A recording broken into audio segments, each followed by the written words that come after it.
So welcome back to another video here in Pennsylvania. If you've been a regular follower or viewer of my channel, you know that I like to take you out in the woods to an area where there's been a Bigfoot sighting or a Bigfoot encounter here in Pennsylvania, and I read their story to you, their encounter, and not for the purpose of proving or disproving a story, but kind of like to get your opinion. What do you think the person saw? What do you think happened? And in my most recent episode on that, I kind of hinted at the idea of this video, as you can tell by the title of the video, the evolution of the Bigfoot sightings here in Pennsylvania and abroad. So my information is coming from two books, both of which I've shared with you in the past. I have this book here, Bigfoot in Pennsylvania. It's by Timothy Renner. It's a whole series of reprinted newspaper articles of Bigfoot sightings here in Pennsylvania. Kind of looks like this on the inside. So it's not a book written by him. It's kind of just a reprinted newspaper articles dating all the way back to 1838. And then this one recently was given to me for my birthday. It's by my friend John. Strange Stories from the Skulking Stream from Schuylkill River Valley. And this is by Richard Bigg, this book here. And there's some information in here that got the wheels really turning. I noticed a pattern in this book when it came to Bigfoot sightings. It didn't really fully connect until I read some things in this book. And that's what I'm going to share with you. So one of the main problems with these Bigfoot encounters or these creature encounters is that the time that the person has to observe or see the creature tends to be very limited. In the story, they see the creature for just a little bit, and then it's gone. It's just a brief moment. And the problem is that our mind hasn't really gotten a complete picture of what it is that we saw, especially if we weren't expecting to see it. And our mind tends to fill in the gaps with something that we're familiar with. And this book here talks about that. This book by Richard Bigg. So I'm going to read a few things from these books. The one section he mentioned here, the study of perception has shown that the mind pieces together a mental image out of sensory stimuli and interprets that image through filters of expectation, experience, and cultural imagery. So it pieces together what we've seen with things that we're familiar with. So he goes on to explain that just a little bit more here. Competing with a little bit of train noise over there, but that's okay. When we encounter something outside of that context, something of the familiar, the mind can struggle to make sense of what it perceives. Even common items in unusual settings can create a sense of the uncanny. People find unfamiliar events easier to cope with when they have some framework for understanding. So kind of basically what I said earlier, our mind tends to fill in the blanks with things that we're familiar with. So when we see something that we don't know what it is, or we only catch a glimpse of it, or it's just something so out of the ordinary that our mind is trying to wrap around what we saw, we tend to take things, our mind takes things that we're already familiar with, and kind of, like I said, fills in the gaps. And sometimes that can kind of change our perception of what we saw sometimes, especially when we try to remember it from something that happened earlier. We try to, I think you know what I'm talking about. So, what's the pattern? Well, in this book here, I find some notes here too.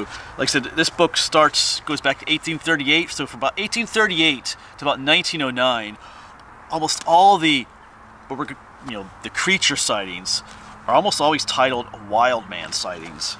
So if I open it up here, dating all the way back to 1838. This is a cool book because the picture in the front is cool. It has some different drawings in it throughout it too. They're pretty cool. So yeah, wild boy found in the woods. You just comb through these, some more stories. Wild man. Why a wild man found? A wild man after wild man. Yeah. So, there's a couple of wild women. I've mentioned some of these stories before. Sometimes it's for a mountain man or hairy man is another thing. Some other things here: wild boy, wild people, a nude man, all kinds of things to try and interpret what they're saying. Here's the wild man of Lehigh Mountain, a wild man in the mountains. Where is the wild man? These are all newspaper articles, and these are their titles. So it's also the media of the time is also promoting these stories. Just come across a few more here. Up into the late 1800s, a nude man at large. There's a cool picture in the book there. Half man, half beast. You notice none of these are titled Bigfoot sightings. A wild woman again, wild man at large, afraid of the wild man, man of the mountain.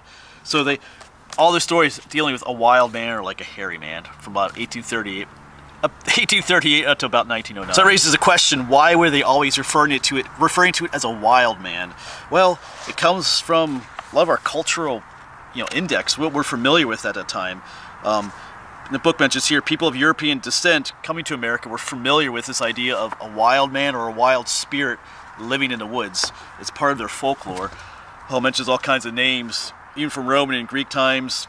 The Old English had the woodwoes. I probably could pronounce some of these wrong. In Slavic and Russian, there was something called the Leshy. I forgot to bring that book. I have a book of Russian folklore at home. I forgot to bring that. So a lot of them come. Well, the Germans had tons of myths about, these wild, hairy spirit creatures living in the woods. And the Native Americans did as well. I did a story about the Alba Witch that lives down near Chickies Rock in Lancaster County. The Iroquois out in the Pacific Northwest, they had stories. That's where the word Sasquatch comes from, the Pacific Northwest. The Lenape here in Pennsylvania had stories. There was something called the Messing Way, and another one called the Muhu Way. All these different spirits of the woods, and they're not sure. The story of the Alba Witch was like a little pygmy Bigfoot that would throw apples at people and stuff. They're not sure if the Europeans were if that was if they were influenced by their past, their stories of folklore, or if there's something that the Native Americans had stories about that creature too, or if it was like a fusion of the two. So the whole idea of a wild man living in the woods, like a hermit or all kinds of other stuff, was something that people back then were really familiar with. So that's kind of what they filled in the blanks with when they encountered these different creatures. It was a wild man. And another big influencer of that whole wild man idea is the media as well. The media of the time, the newspapers back then. They didn't have TV and stuff like that, or Facebook, social media, but the media was calling them, all these newspaper articles called it wild man. People were constantly reading stories in newspaper about wild men out in the woods, so the people were also being influenced by the media of that day. They were all kind of familiar with the wild man that kept showing up in newspapers and different things, even all kinds of stories, folklore and stuff. So when they saw something in the woods, they once again, they were associating it with something that they were familiar with, a wild man. But that changed. Around 1909, the early 1900s, that all changed. And that's evidence in this book, in the newspaper articles. And then I didn't really understand why until I found something in this book. So we're going to talk about that next. All right, so like I said, back to this book, where in the early 1900s, that began to change. They were still using the term wild man, but a new name started coming into play. So this book is divided up into different chapters, usually by dates. So we're here, this is the year 1900 to the year 1909. So we still have the term wild man. Here it says, discovered a wild man, shot at a wild man, hunt for a wild man. But then there's some others, just out of nowhere. Oh, there's more wild man stuff. Where it is. Oh, there's a mad woman again. Fear of the wild man.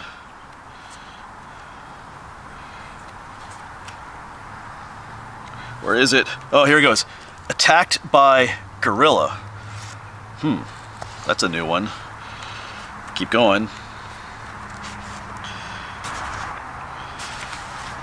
Here's another one. They say they saw a gorilla.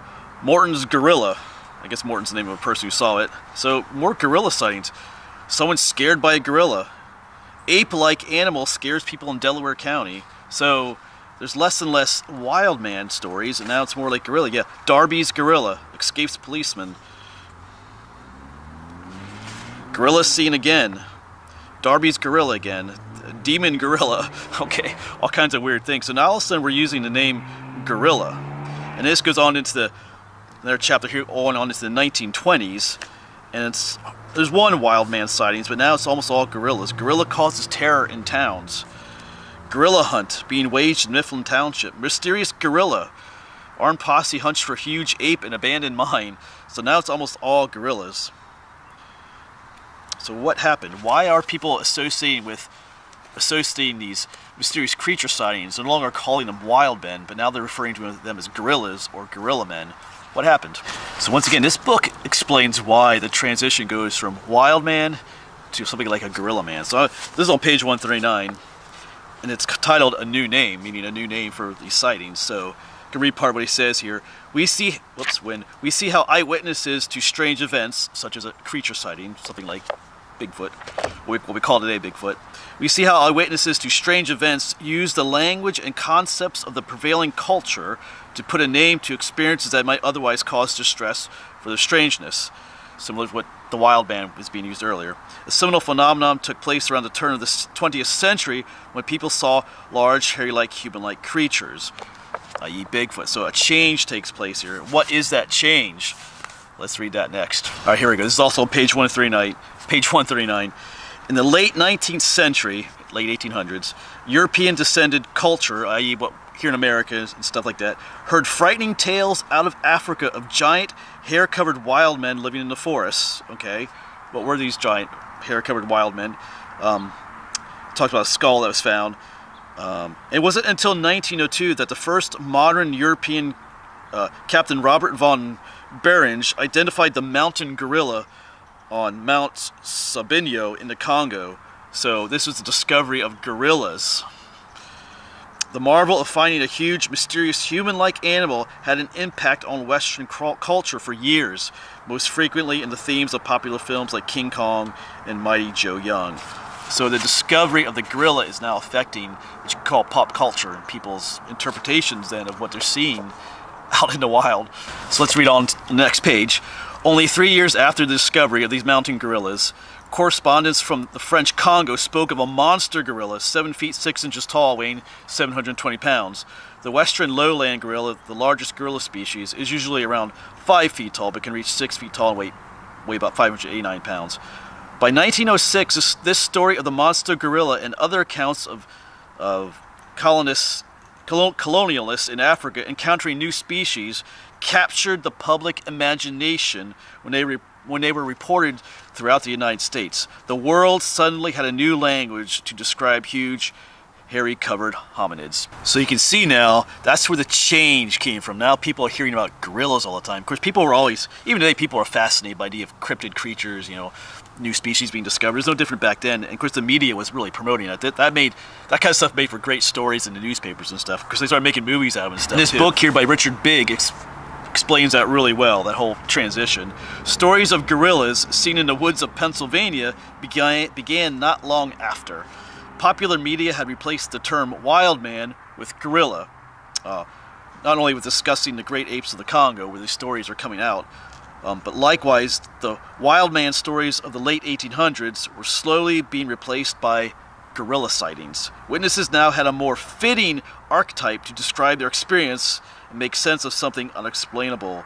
So now, instead of when people were encountering some kind of strange, hairy creature in the woods, they were no longer using the term wild man.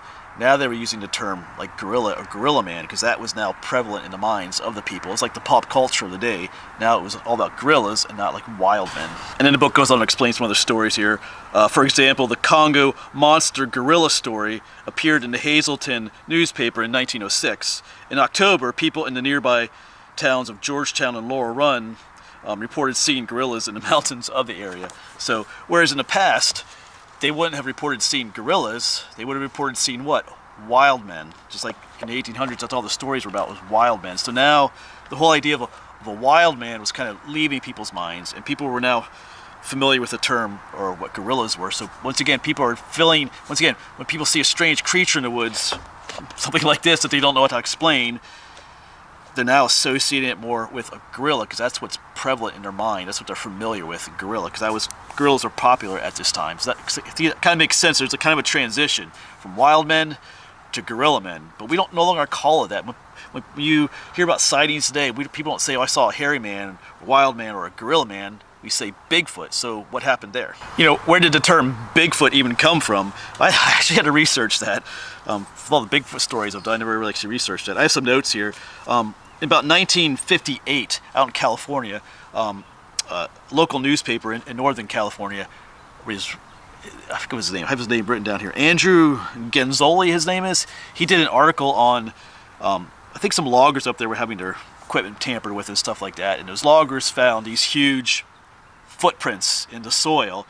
And this fella did a newspaper article on it. Initially it was supposed to be just like a little funny, good-natured Sunday morning newspaper article about some creature, attacking these people's equipment and stuff. But it caught on.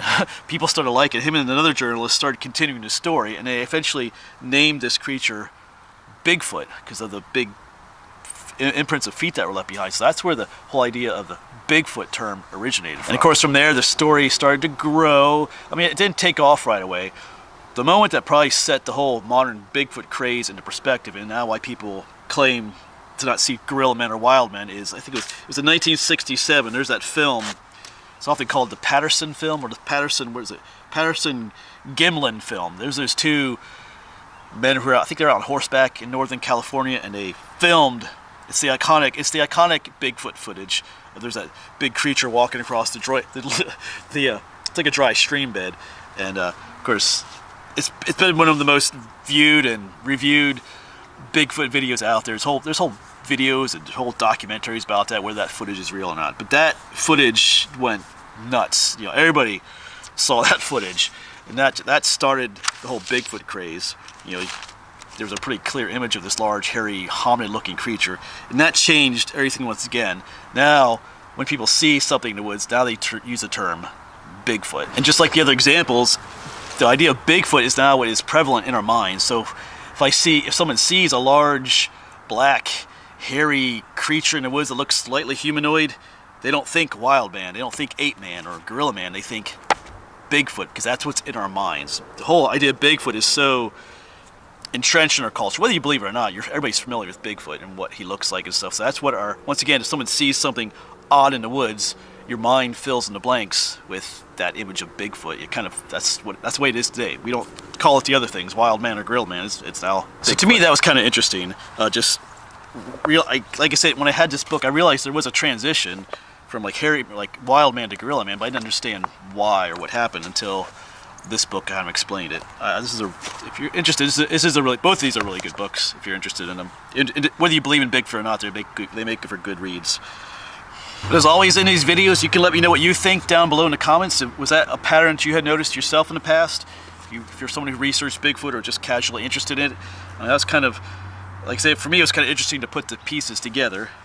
And also kind of, in my mind, I was kind of wondering then, will that ever change? Will our perception of, you know, these mysteries in the forest, or whatever creatures that is, or whatever it is that people are seeing out in the woods, will that ever change? Will we someday no longer refer to it as Bigfoot or Sasquatch? Will it be something else? Will something else come along and replace that?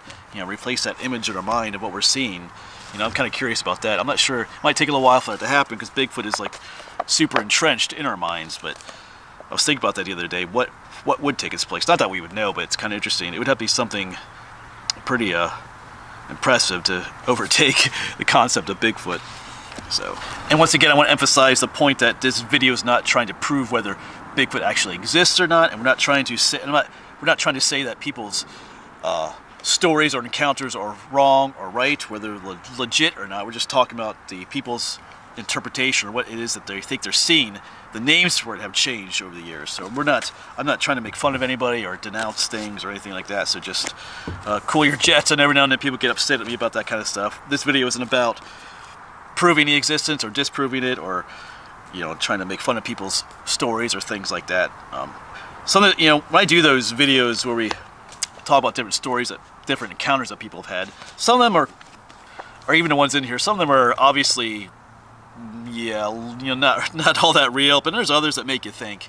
Even stories I've done from like more modern times, things that people have encountered. So just keep that in mind. I'm not trying to step on anybody's feet there. But like I said earlier, I thought that connection was kind of cool. Like I said, I kind of saw a pattern been put together right away. But once again, these two books, Bigfoot in Pennsylvania by Timothy Renner, and this book was by Richard Bigg. I think this is volume 1. So that means there's other volumes I do not have yet. So I probably will have them shortly. But yeah, once again, you can let me know what you think down in the comments of this video. Like, what do you like that whole concept of the name changing based on like pop culture and stuff, things that we're familiar with, how we mind fills in those blanks. Also, what do you think? Do you think the concept of Bigfoot will ever change again? Will it be replaced by some other description of something? Like I said, it was wild man, gorilla man. Now Bigfoot or Sasquatch. Will that change? And if it does, I don't even have ideas what it might be. Just curious what you think on that. But anyway, I hope you enjoyed this video. I kind of was looking forward to making this video because it's something that kind of interests me. But anyway, this As always, folks, thanks for coming along, and hopefully we'll see you on the next one, wherever that may be.